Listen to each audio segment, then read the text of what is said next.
Junge, eine Hundekälte. Ja, da kann dann hinten doch die Spucke einfrieren.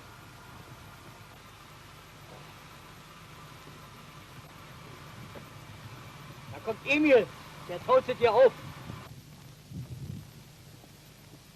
Na? Ist das aber eine Freude. Ja, eigentlich ist so kalt geworden, wa? Ach doch mal schon. Jo. Emil, Mucker! Falscher Zeit, Willem. Das Lokal ist schon noch geöffnet.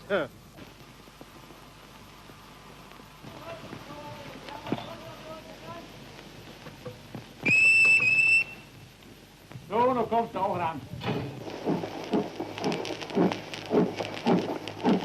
Alles fertig, die ersten 3 Wagen nach Gleis 13.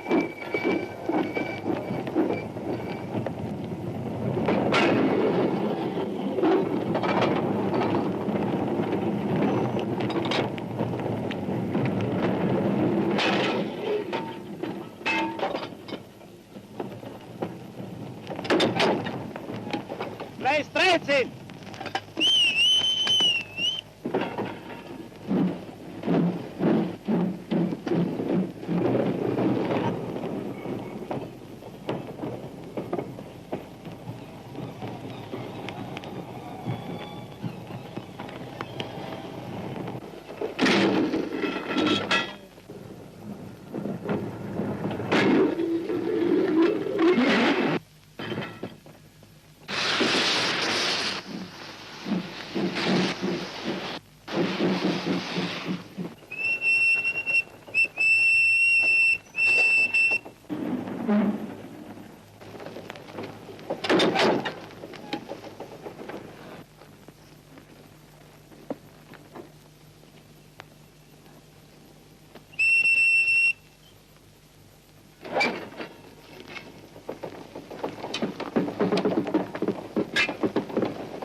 Extra stark, wegen die Kälte, weißt du?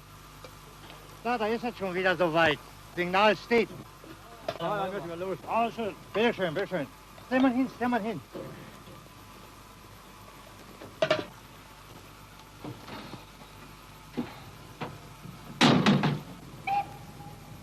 Los, Kinders, denk mal gut hin, nicht?